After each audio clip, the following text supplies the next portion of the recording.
Malaysia தேசத்தில் எழுப்புதல்.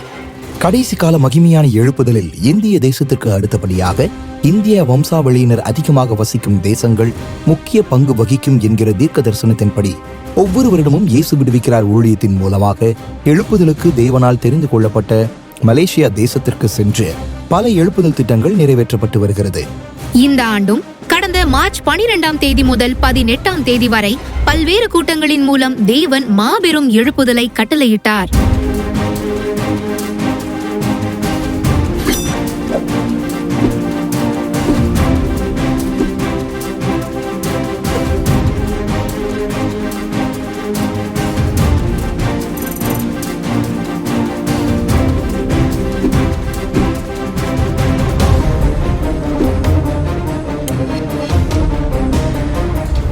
ஊழியர்கள் எழுப்புதல் கூட்டம். கடைசி கால எழுப்புதலுக்காக தேவனால் தெரிந்து கொள்ளப்பட்ட மலேசியா ஊழியர்கள் தொடர்ந்து எழுப்புதலுக்காக தீவிரமாக செயல்பட வேண்டும் என்று கடந்த 12, 13 ஆகிய தேதிகளில் 2 நாட்கள் ஊழியர்கள் எழுப்புதல் கூட்டம் மலேசியாவின் போர்ட் டிக்சன் பட்டணத்தில் நடைபெற்றது. அப்போஸ்தலனாகிய பவுலின் வாழ்க்கையை மையமாக வைத்து சகோதரர் மோகன் சி லாசரஸ் அவர்கள் பகிர்ந்து கொண்ட தேவ செய்தி அனைவரையும் அனல் மூட்டி எழுப்பியது. ஜெப வேளையில் தேவ வல்லமை பலமாய் ஊற்றப்பட்டு பலர் ஆவிக்குரிய வரங்களை பெற்றுக்கொண்டார்கள். இந்த 2 நாள் கூட்டம் மிகவும் ஆசீர்வாதமாக இருந்தது. ஒரு போதகனுடைய தரிசனத்தை குறித்து சொல்லப்பட்டது. தேவ ஊழியன் எப்படி இருக்க வேண்டும், அது மாத்திரமல்ல தரிசன விரிவாக்கத்திற்குரிய காரியங்களை இன்றைய நாளில் பகிர்ந்து கொண்டார். இந்த கூட்டத்துக்கு மெய்யாலுமே நான் ஆசீர்வதிக்கப்பட்டேன். கர்த்தர் அநேக போதகர்களை ஆசீர்வதித்தார். சீஷர்களை எப்படி உருவாக்குவது, எப்படி காஸ்பல் கேதரிங் சுகமளிப்பு நாட்களை உருவாக்குறது, அது எல்லாவற்றையும் பற்றி விலாவரியாக அழகாக பேசினார் போதகர். நிச்சயமாக மலேசியா மத்தியிலும் கடவுள் என்ன சித்தம் வைத்திருக்கிறாரோ அது குறித்தும் தெளிவாக அந்த மூலியமாக நீங்கள் வெளிப்படுத்தியிருக்கிறாங்க. இது ஒரு பெரிய எழுப்புதலுக்கான ஒரு ஆரம்பத்தை நாங்கள் உணர்கிறோம். நிச்சயம் பெரிய எழுப்புதல் மலேசியாவில் உண்டாகும். அற்புத பெருவிழா. அதேபோல் கிறிஸ்தவர்கள் அதிகம் வசிக்கும் மலேசியாவின் கிழக்கு மாநிலங்களான சரவாக், சபா மாநிலங்களில் முதன்முறையாக கடந்த மார்ச் மாதம் 14ஆம் தேதி சரவாக்கின் மீரி பட்டணத்தில் உள்ள கார்னர் ஸ்டோன் கம்யூனிட்டி சர்ச்சில் வைத்து அற்புத பெருவிழா நடைபெற்றது. சுமார் 500க்கும் அதிகமான தேவ பிள்ளைகள் கூடி வந்திருந்தனர். தேவ செய்திக்கு பின்னர் ஜெப வேளையில் பாவம், சாபம், வியாதி, அசுத்த ஆவியின் பிடியிலிருந்து அநேகர் இயேசுவினால் சுகத்தையும் விடுதலையையும் பெற்றுக் கொண்டார்கள்.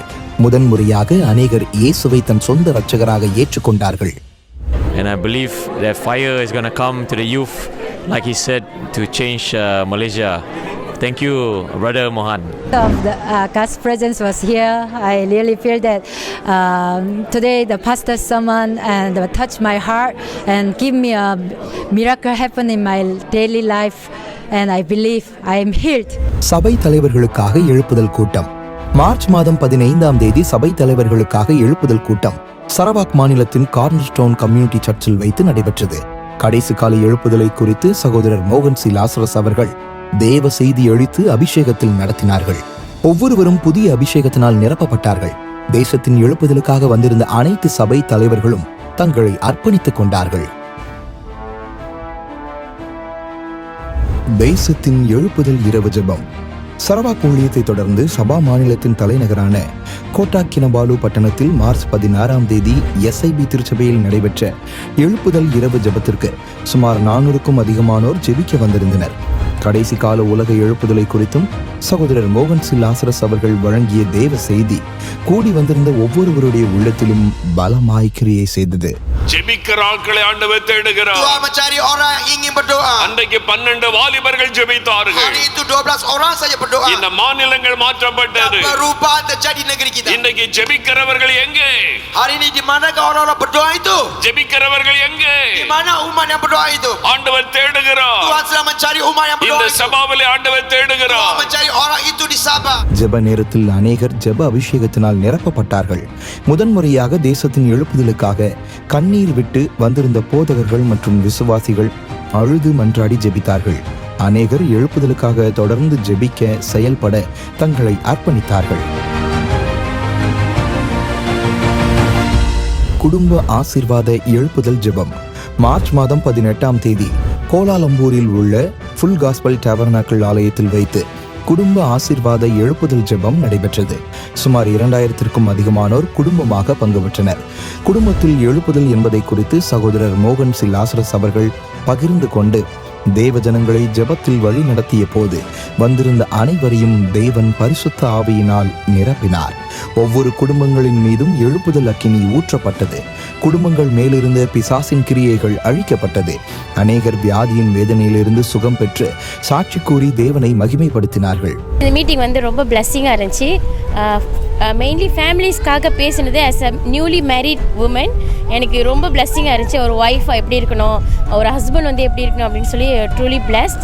பாஸ்டர் வந்து ஃபேமிலி பற்றி அப்படின்னு சொல்லியிருந்தார். ஸோ ஒரு ஹஸ்பண்ட் அண்ட் ஒய்ஃபாக எப்படி இருக்கணும், எப்படி விட்டு கொடுத்து போகணும், ஒருவருக்கொரு வந்து எப்படி ஜெபம் பண்ணணும், எப்படி ஒரு அண்டர்ஸ்டாண்டிங் இருக்கணும் அப்படின்னு சொல்லிட்டு நாங்கள் இன்னும் கற்றுக்கிட்டோம். இந்த நாளில் பேசப்பட்ட காரியங்கள், கணவன் மனைவி குறித்து பேசின காரியங்கள் வந்து எங்களுக்கு பிளஸ்ஸிங்காக இருந்தது. It's been a great blessing to have Brother Mohan Lazarus here in Subang Jaya, Malaysia.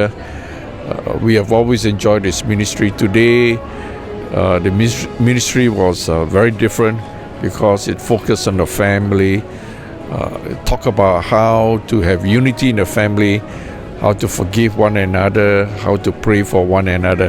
Today, I learned so much about praying for families, praying for husband and wife. I don't really have something to pray for myself, but I raised my hands and prayed for the church and prayed for the people who really need a word from the Lord.